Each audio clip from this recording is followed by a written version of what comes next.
Salut. Euh, J'avais envie de faire une vidéo au sujet de la méta et du challenge qu'elle nous propose de, de relever en fait.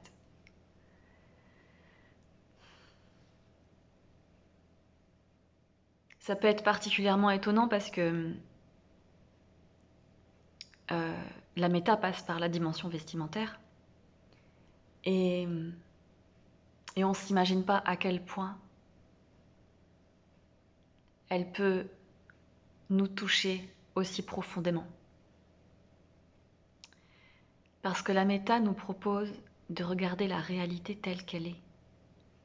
Elle nous propose d'enlever les mensonges qu'on s'est racontés sur nous-mêmes. Et c'est pas une mince affaire de faire ça, parce que on s'est construit de sorte que on a des systèmes de survie qui nous ont conduits à porter des masques, à nous comporter d'une certaine façon, à avoir peur dans certaines situations, à se mettre en colère dans d'autres. Parce qu'il y a des histoires qui se racontent. Et la méta nous propose de regarder les histoires qui se racontent et d'ouvrir un potentiel de libération en fait, pour revenir à l'essence de qui on est, en regardant la réalité depuis un autre endroit que celui des histoires qu'on se raconte. Et pourquoi c'est un vrai challenge? Parce que voilà, je fais le constat que la majorité des personnes, pour pas dire toutes, qui sont venues à moi pour découvrir leur profil méta, avaient déjà commencé comment dirais-je, un travail sur elles-mêmes. Ah, j'aime pas, ça me donne la gerbe ce truc. Déjà une approche de connaissance de leur vérité, de qui elles sont vraiment. Il y a déjà une démarche en fait. Voilà comment je le nommerais. Il y a déjà une démarche qui, parfois même pour certaines personnes, a commencé il y a 20-30 ans. Et à tort, je pensais que ça allait être plus simple pour ces personnes-là de découvrir leur profil. Et c'est pas le cas en fait. C'est pas le cas parce que probablement, en tout cas je vais parler pour moi, mais peut-être tu te sens concerné aussi par ça. Ce qui t'a mené sur le chemin de la connaissance de toi et du développement personnel, je mets des guillemets parce que ce mot aussi me donne la gerbe, mais il me permet d'être comprise. Ce qui t'a amené, en tout cas, et ce qui m'a amené moi à aller sur ce chemin, c'est depuis un espace où ce que je suis déconne, ce que je suis ne va pas, il faut que je change. Je ne m'aime pas, il faut que je m'améliore. Et du coup,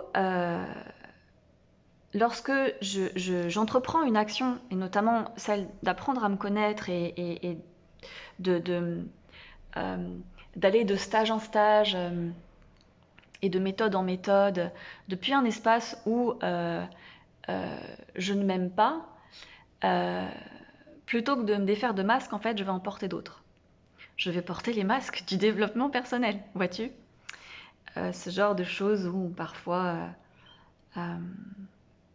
les jugements n'ont plus leur place, ou il faut être dans l'amour, ou enfin, tout ce genre de conneries. En fait, c'est d'autres injonctions qui ne permettent pas aux vivants d'exister. Moi, j'ai pas de problème avec les jugements. En fait, je suis pas le problème. J'ai pas un problème avec le fait de juger, en fait. C'est-à-dire que je suis humaine, en fait, et quand je suis stimulée par une situation, et ben le mouvement premier, Ça peut être des jugements, bon ben soit, c'est des jugements et je peux choisir de les transformer en fait. Et donc voilà, bref, tout ça pour dire que tout a le droit d'exister en fait. Et que parfois parfois même très souvent au cours de notre chemin de développement personnel, finalement, on apprend à mettre d'autres masques. On remplace un masque par un autre en fait, mais on vient pas libérer fondamentalement euh, ces constructions qui protègent notre essence. Et,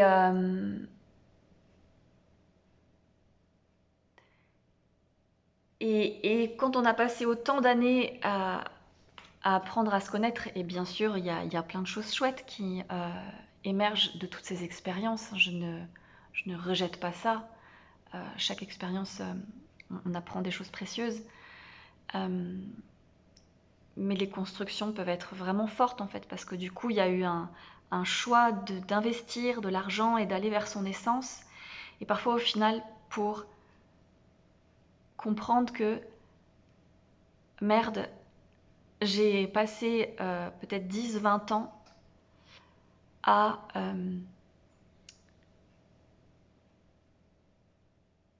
à compenser, à vouloir réguler ou équilibrer une part de moi, une part de moi que je crois être déconnante, une part de moi que je crois être trop ou pas assez.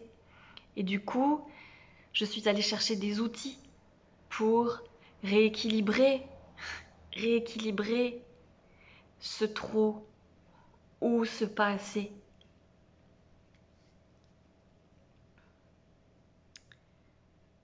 Donc c'est encore notre système de survie qui vient chercher de ah, je vais aller chercher cet outil pour qu'il m'aide à me rééquilibrer, parce que je vois que quand je ne suis pas équilibrée à cet endroit où je suis trop, alors mon rapport avec les autres est difficile et je ne suis pas acceptée par l'extérieur.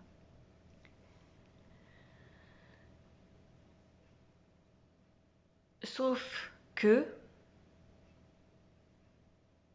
qui en toi dit que cela est trop?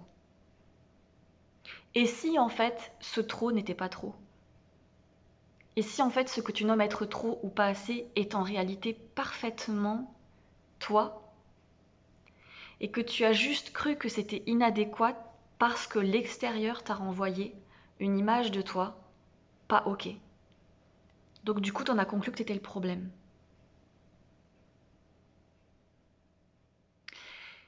Et donc, quand la méta nous propose de regarder ce qui est et qu'en fait je suis ce trop en fait, qui n'est pas trop, mais par exemple je suis comment je pourrais qu'est-ce que je pourrais utiliser comme terme?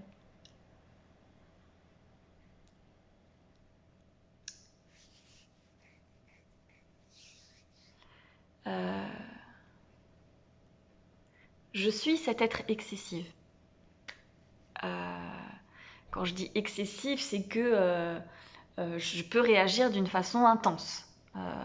Quelle que soit la situation, que ce soit de la colère, de la tristesse, de la joie, il y a de l'intensité chez moi.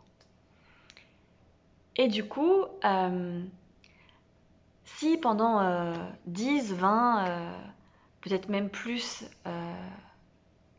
années, j'ai appris à aller chercher tel et tel outil pour me centrer, m'ancrer, me rééquilibrer, pour réagir de façon euh, euh, moins intense ou moins excessive,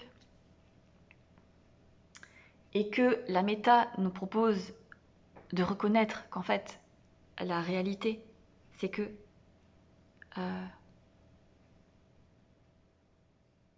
je suis faite ainsi, en fait.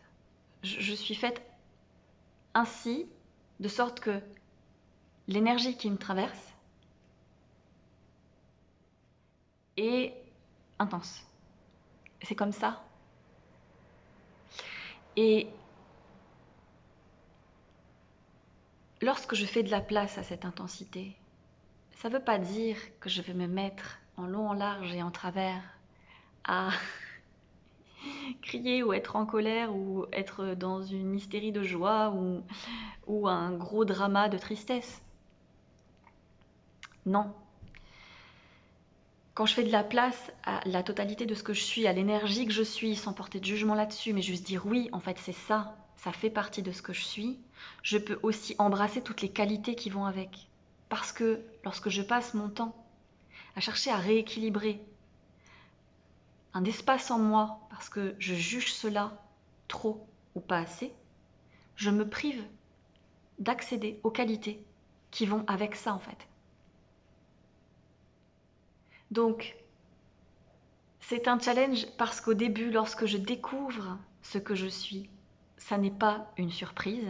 Ça peut à la fois être un soulagement et en même temps réveiller les peurs qui ont fait que tu as été chercher tous ces outils pour te rééquilibrer. Il peut y avoir du déni. Il peut y avoir du rejet de ça. Et c'est un moment en fait à passer. De traverser en fait cet inconfort, d'accueillir en fait ce que ton système de survie a mis en place, mais tu n'es pas cela, tu es bien plus vaste que ça. Et donc de faire la place à ce qui rejette, à ce qui veut nier ce qui est, pour pouvoir embrasser tout le vivant qui émerge en fait.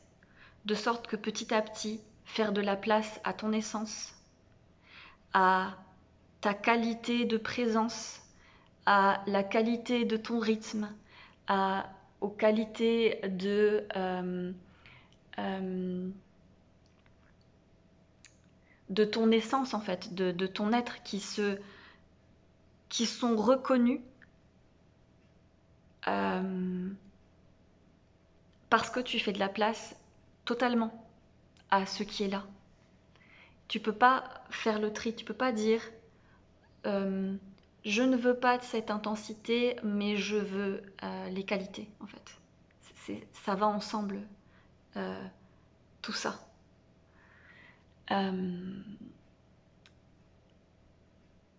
Voilà ce que je voulais partager. Je vais m'arrêter là pour faire une vidéo courte. Si tu as des commentaires ou des questions,